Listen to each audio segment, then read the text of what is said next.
Okay, thanks very much. I assume many of you were on the 18th of March demonstration in London. And on that demonstration we were chanting, no borders, no nations, stop deportations, and refugees are welcome. And I think that we reached a time when we are witnessing a massive increase in the hostile environment against refugees, who are described as by the government as an invasion on our southern shores, by Rishi Sunak claiming that he will fill what he claims to be the people's demand to stop the boats. We say stop Rwanda, he says stop the boats. And the new illegal immigration bill, which it's called, an extension of the nationality bill, is really, which they're trying to push through Parliament at the moment, will do just that really. It will prevent anybody from claiming asylum in this country, because there will be no legal routes to claim asylum any longer. And those people, from the 9th of March, who come into this country, they say they will deport to Rwanda or anywhere else. And I think this is probably one of the most barbaric pieces of legislation enacted upon desperate people. And the legislation is in defiance of the Geneva Convention of 1951, which actually Britain was a signatory to. The only people who will be allowed into this country will be those people allowed by the resettlement schemes that they enacted for the Ukrainians and for some of the Afghans, because actually some of them did get into the country, or via work permits. And in this situation, I think it's quite important to look at the question of borders, to look at why we say refugees are welcome, and how we can actually make this a reality, and what kind of world we need to fight for to make sure that that is a reality. So I want to start with the question of borders, really. I think firstly we should be clear that we're a nation of immigrants. Actually America's a nation of immigrants as well, and lots of countries are. And Britain was built by immigration as well. 50,000 years ago, actually nobody inhabited these islands. Actually they originally weren't islands either. They were connected to the main continent, connected to France and Spain, and then later on by a bridge that went across the Dogger Bank. And much of the English landscape was shaped by migrants from continental Europe. They cleared the forests first, and then they cleared and drained the land to make, England's green and pleasant lands as we see today. And the so-called English race, in fact, is a mix of Celts, Brythons, Romans, Angles, Saxons, Norsemen and Normans. And even the Celts, which some people have said are originally from this island, actually they found that their genetics showed that they were actually from a group of Iberian fishermen. And interestingly, the geneticist Stephen Jones claims that 1 in 5 white British people have African roots because of the intermingling during the question of slavery. And if we want to go back even further, of course we all came out of Africa. So, the idea that we're some separate nation is nonsense really. And the nation state with those kind of distinct borders didn't really come into existence until the 18th and 19th century, and was really tied up with the development of capitalism. Until then, borders between local kingdoms and principalities in Europe were quite fuzzy and really undefined and not very closely controlled. And mobility of goods and people was essential to sustain these kind of small regional economies, and most of the population was really tied to the land. But although there was a large number of people who were able to move around relatively freely as merchants, as artisans, as itinerant labourers, peddlers, seafarers and pilgrims. So these people could just move around. There was no question that you could move around cross-border, there was no borders anyway. However, this was to change. It was to change with the absolutist states, the monarchy, which used increasingly to centralise the means of control, to impose religious conformity on large numbers of people, and to start to have this position where unbelievers of their religion were expelled from the areas in which they lived. A good example of this is probably the millions of Jews and Muslims who were evicted from Moorish Spain and Portugal by the Catholic monarchs. But later on, the Calvinists were expelled from France, and actually in this country, political radicals were removed from Britain, most of them were sent to America or to the Caribbean colonies as they were at the time. So borders really started to take on a new significance as a means of including some people and excluding certain categories of people. And under capitalism, this would develop even further and become much more pronounced. The rising capitalist class was eager really to establish rights in private property, the enclosures. They wanted to make sure those lands were their lands, to enact systems of law that entrenched the privilege that they'd stolen, really. They took it, really. It's not true that it was their legal right. And to regulate the movement of volatile populations, some of whom will be affected by industrialisation and urbanisation as it started to develop. And they started to seek out new ways of exerting this authority and winning allegiance to these so-called nations. So communities of interest defined by common languages and common religions and cultural practices they started to develop, and they started to use kind of stories about common origins and shared identity. There were a creation that was made. And there's a bloke called Benedict Anderson, and he argues that the new nations emerged as really imagined communities in which the mass of people never met or communicated directly with each other, but they were told that this was their commonality and this is where they came from. So, and territorial borders enclose these national collectives, marking their presence as against others, as others being different.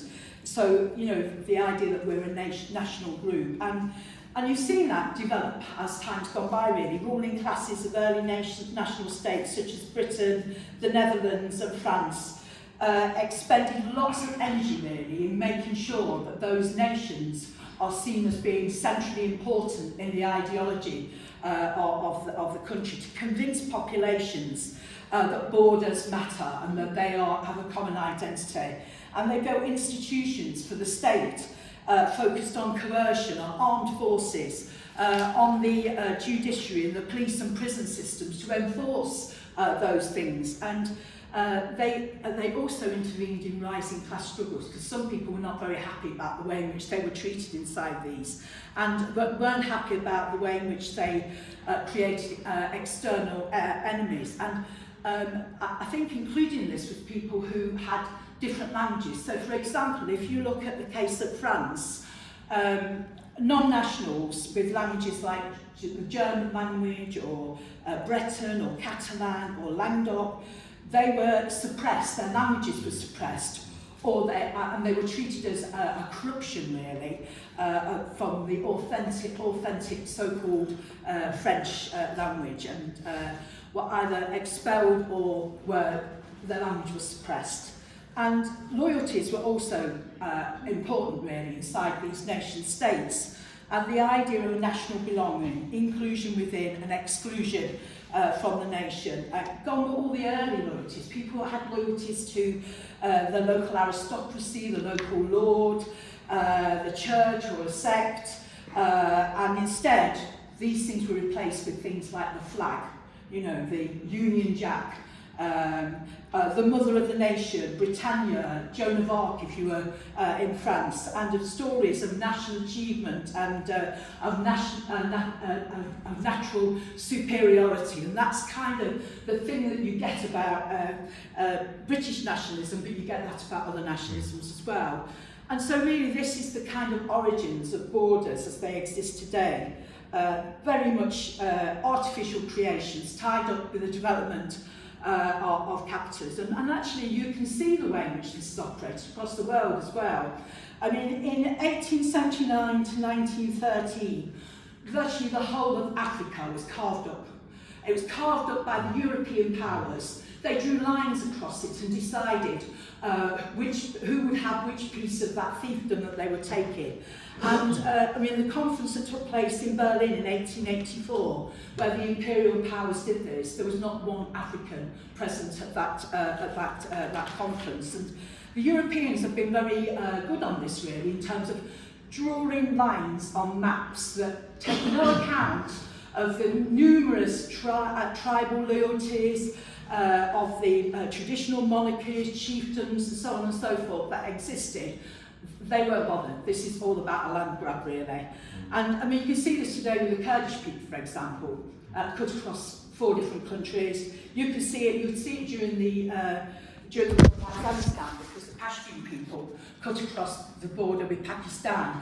And there's thousands of examples of this taking place across the world.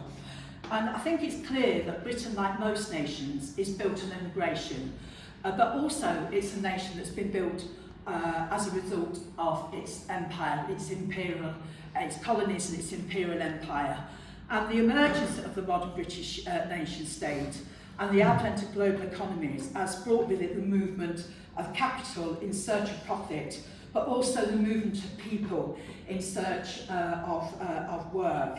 And in Britain, the debate has always raged between trade and protectionism, and in fierce arguments about whether or not we should admit foreigners. This is a debate that's gone on amongst the ruling elites inside of society. So, for example, in the mid-19th century, some British politicians backed unrestricted immigration into the country because they needed people to work in the mills, to build the infrastructure of the Industrial Revolution.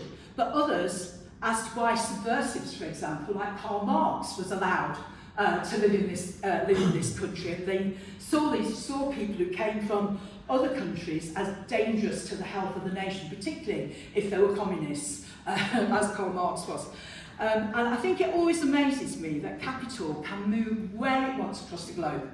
Just like that, it can be done probably through mobile or whatever, transferred over to different places in the world. But thousands of people are not allowed to move anywhere at all, unless, of course, you're a British expat. You have a separate name for a start off, and the Brits living in Spain and France or elsewhere across the world are seen as good people. I think when we look at Britain, the home of the Industrial Revolution, we saw successive waves of immigration in the 19th century. There's whole waves of immigration. I want to mention the Irish immigration, really, because the 19th century saw mass immigration of Irish workers who came to Britain to work on the canals and to build the railways. They were forced to leave their homes because of impoverishment or oppression, and usually because of both. And if you walk along the canal side, and actually I could cross it coming down here, or you can go on a train, it's worth thinking these tracks and the canal towpath, they were built by the navvies who came from Ireland, who built the infrastructure for the Industrial Revolution and were housed in some of the most squalid conditions at the time. Actually, thousands of people died building them as well. And then, of course, the textile mill bosses, which, in Lancashire, many of them, they also imported Irish workers. And from the beginning, the capitalist class grasped that the migration of cheap labour into the country provided them with a ready mechanism for dividing working class people. However, this wasn't something that was automatic at all. It depended really on an invented common identity of Britishness, which offered a false sense of solidarity between workers and their bosses, which meant that they stood, again, as native born, and they stood against the foreign workers, the Irish workers who came in. And in situations of sharp competition in the labour market amongst low-skilled workers, it's not difficult to see how this tension arose. And Karl Marx observed the process taking place, and he wrote, "Every industrial and commercial centre in England now possesses a working class divided into two hostile camps. The ordinary English worker hates the Irish worker as a competitor who lowers his standard of living. In relation to the Irish worker, he feels himself a member of the ruling nation, and so turns himself into the tool of the aristocrat, of the capitalist, of his own country against Ireland, and thus strengthens their own domination." And Marx went on to explain how this antagonism was kept alive. And he said it was kept alive by the press, the pulpit, and the comic papers. And actually we see the same today, don't we? In the Sun, in the Daily Mail, the Daily Express, but their relentless attacks on migrants and on refugees. So nothing very much has changed really in that respect.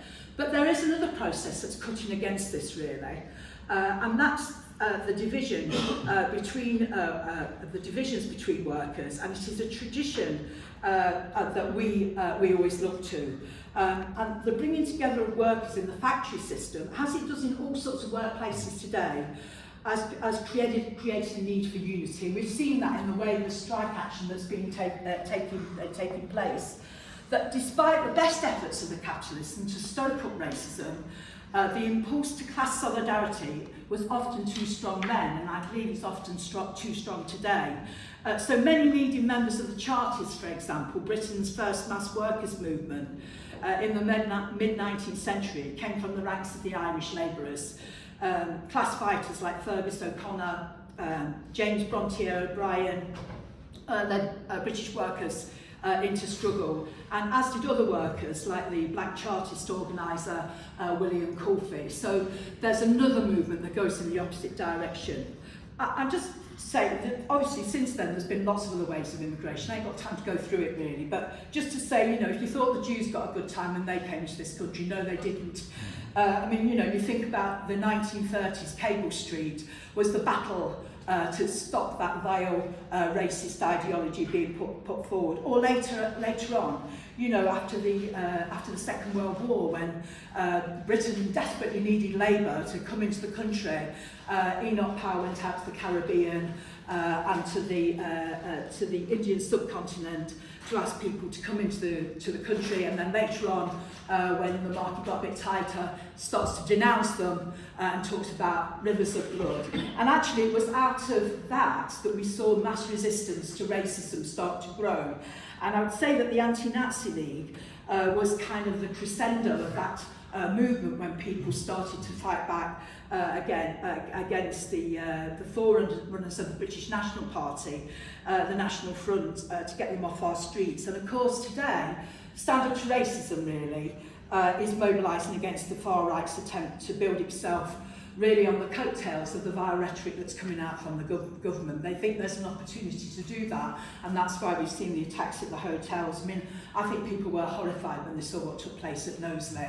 I mean, we in Sheffield, the week after, and I was in Cali at the time, when we came back, in very fast succession, 3 coaches were built from Sheffield to go to Maltby when we discovered that the patriotic alternative were going to attack the refugees at that hotel. I'll tell you, 3 coaches never go to Rotherham from Sheffield. It's very, very unusual for that to happen. So it tells you how angry people were. And I know you've had your own mobilisations, and there's been a whole number of mobilisations across the country where organisations like the Patriotic Alternative have seen an opportunity to try and build. I think there's no doubt that we once again see a contradiction taking place amongst the ruling class in our country, a contradiction between free trade, immigration, and the need for workers from abroad. We've seen the CBI saying they're desperate for workers to come in to this country, demanding that immigration controls be lifted. On the other hand, you see the Tories massively attacking refugees, whipping up racism, using the language of the 1930s. And it's tempting to think that they are in conflict, but actually they're 2 sides of the same coin, really. They're a very, very useful way in which the ruling class can use migrant workers, but also whip up racism. And I just want to talk a little bit about the way in which they've tried to create 2 groups of migrant workers. The good migrant and the bad migrant. That's what they are trying to create. And the good migrant comes to Britain young, with skills taught to them in their home country, so the employers don't have to train them in any way whatsoever. They've already been trained. They don't have to pick up any bills for them. They're in good health, they need few services, they quickly become net contributors to the state, and when the state gets bored with them, they can chuck them back out again, not renew their visas. And actually more and more countries we see have started to use this process. And then of course you have the bad immigrants. And they're the people who are probably the most desperate, really. They come to this country in tiny boats, they have no money, they've often travelled miles and miles just to get to here because they know that they have some of the languages that might be useful here, they have contacts in this country. Many of them have fled the wars that we've been involved, the climate change that we've been responsible for, and or fled persecution. And often they have the scars that tell you what they've been through, really. And some of them have like the most amazing skills. You talk to them, you discover they're just like quite amazing. But unfortunately, from the government's point of view, they are still bad immigrants. They are not, don't matter what skills you've got, they don't want you in this country because it's a very, very usefully crafted way in which they can create divisions, and it allows the bosses to carry on importing labour, and it allows them to continue with their system unchallenged. And it's a set of assumptions shared by many politicians. Actually, the Labour Party agree with this as well, by the way. Don't think they're going to be any better, they will be just as bad. I mean, I think they've already made it quite clear they will be. But I think the good news is that the ruling class deception does face a challenge. I think that the number of people that we all know from different backgrounds, from different cultures, actually we know them, they're our friends, and in workplaces and in neighbourhoods people know people from different cultures, and therefore that moves against that idea of these people being outsiders in any way whatsoever. And I think also, most importantly, is every time this happens they face a challenge. They face a challenge from people like us in this room who say refugees welcome here, who say that they are our friends, that say that it's immoral what this government is doing, and actually we want to unify with them. Actually, I think the other thing is in workplaces, when people are involved in strike action, it doesn't matter what colour you are, you need to be linking together, but actually to tackle racism is quite an important thing inside the struggle. Because Tony Cliff, who was the leader of this organisation, once said that you should neither be an opportunist or a sectarian. A sectarian is somebody who doesn't link arms with somebody when the scabs try to cross your picket line. An opportunist is somebody who doesn't take on the argument with somebody who comes out with racism or sexism or homophobia or whatever it is. It's quite important, I think, to win these arguments with people. And I think the polling shows that this is not the people's demand, by the way. The people's demand is only 12% of people are bothered about the boats coming into the country, by the way. Most polls show 40% of people are more bothered about the economy, 35% are bothered about the rising prices, and 25% are worried about the National Health Service. And therefore, what we need to use is make sure that the cost of living crisis isn't used by this government to divide and rule people, because that has always been their game, hasn't it?